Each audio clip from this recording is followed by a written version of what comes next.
Good morning, friends and family. Welcome to Little Blue Homestead.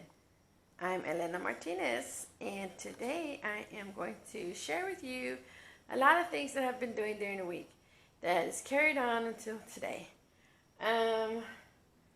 Where do I begin?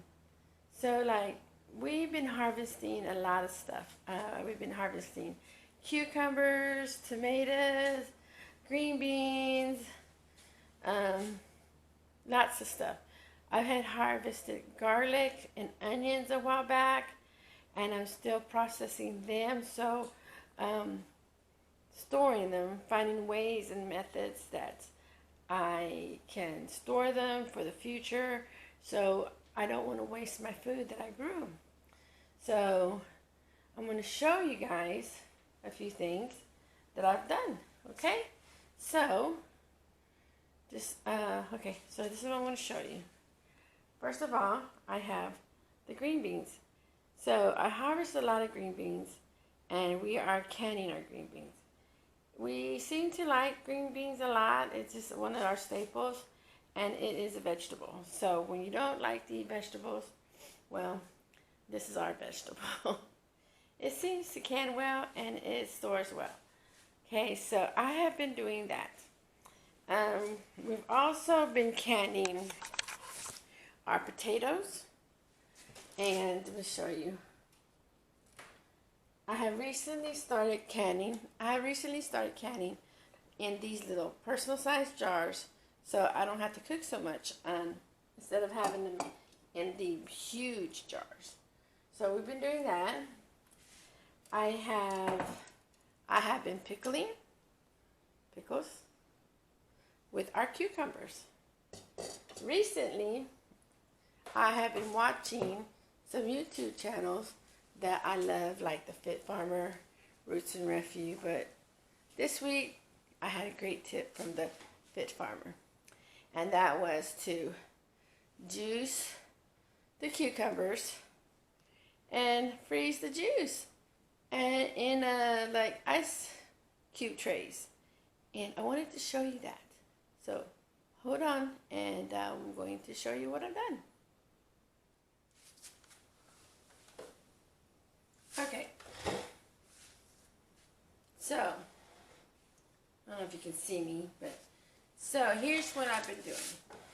For as the cucumbers, what I do is I take my cucumbers, put in my NutriBlender, blend this, and then I'm going to put it in my juicer. So let's do that. I'm going to put it in the juicer. It's going to be a little loud, but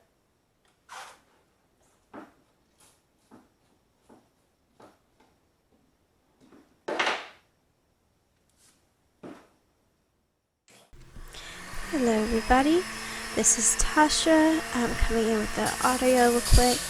So the reason for the two-step process between the NutriBlender and putting in the juicer, it all has to do with texture. Mom doesn't like the fibrous parts when sometimes when you juice something, it doesn't get all of the pulp. So by putting in a NutriBlender first and having it already kind of pulpy, when you put it into the juicer so you can get that fine juice, she is going to go ahead and just fine out all the pulp, because it's not shredding or cutting up the cucumbers already there. So all it has to do is just strain it, which works a little bit better when it comes to fruits like cucumbers and carrots if you don't want that pulpiness. So that's the reason for the two-step process in this case. So that is the reason for this two-step process.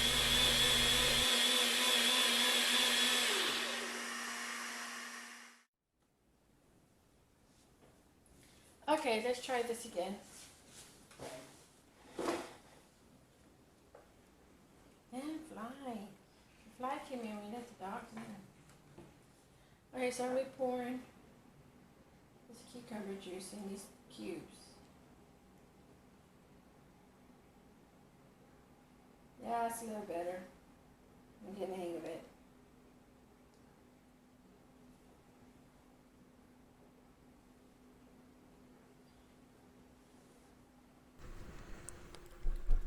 Okay, in this process, she's pouring the cucumber juice into the ice cubes, and this is so we can have the flavored cucumber water. We really do not like doing Kool-Aid or store-bought juices that much. That's because of all the sugar and preservatives that are added into it. I mean, we do buy the orange juice and some apple juices when we need to and have that filling. But however, we try to stay away from that stuff, including Kool-Aids and prepackaged juices. She's spilling. That's funny. So we have the cucumbers going to the ice cubes. So what we do is just add the water, throw in a couple ice cubes, and instant cucumber juice. Or you can do that with a little bit of Tabasco, and you have some spicy cucumber juice. Sounds delicious.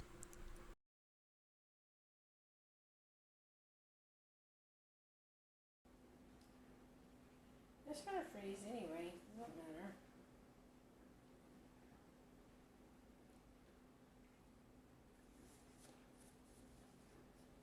I guess the more you have, the more mess you make.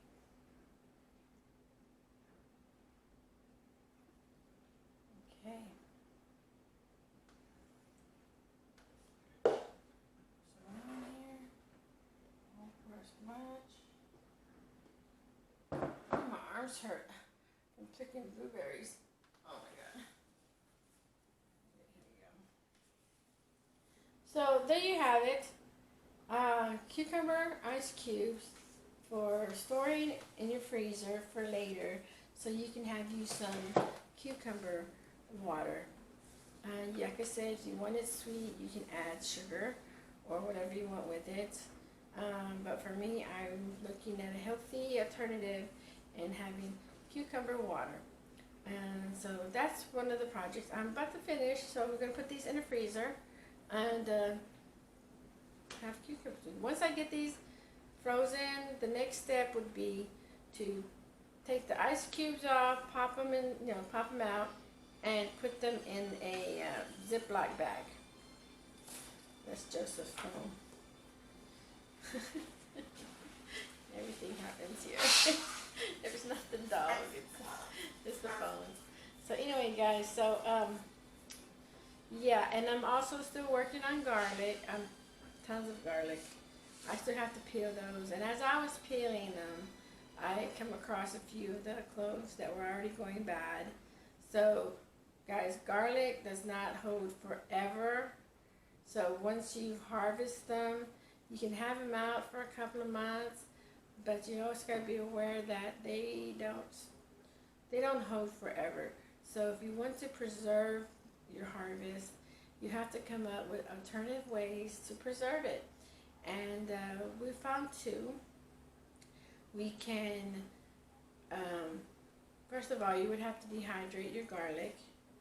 And then you can fuse your garlic in olive oil and have a olive oil fused garlic. Or you can take your dehydrated garlic and put it in a jar and wait a while, or you can do it now. You can make your own garlic powder. The same with the onions. So we still have quite a bit of onions, and my onions are back here.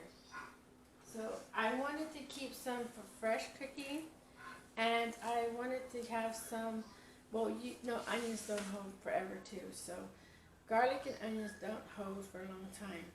So I kept some back for fresh cooking, and the other ones I dehydrated onions. Okay, so like I was saying before, I was really interrupted. The phone went off. So anyway, lost my train of thought. So anyway, I'm going to put these in the bag. Yes, I remember where I left off. So I'm going to put these ice cubes in a Ziploc bag and store them in the Ziploc bags. Okay. So that's what I'll do with these. And then when I get ready to have juice, I'm going to have water. I can just pop them in a glass and put some water, and there you go. So like I was saying with the garlic and onions, you don't want to wait too long to do something with them, okay? Because they don't hold forever. And they may start shooting sprouts. The garlic may start shooting to where it wants to be regrown. Some people hold them for a long time like that. Sometimes they just go bad. I don't want to waste my produce. I grew them, and I felt like I worked so hard to keep them that I don't want nothing to go to waste. So that's what I'm going to do. So I'm going to finish peeling them, crushing them, dehydrate them, and store them so when I want garlic powder, I can process the garlic powder. Okay guys, so that is it for today. I hope you've learned something. I've learned something, and I just want to say thanks for joining me.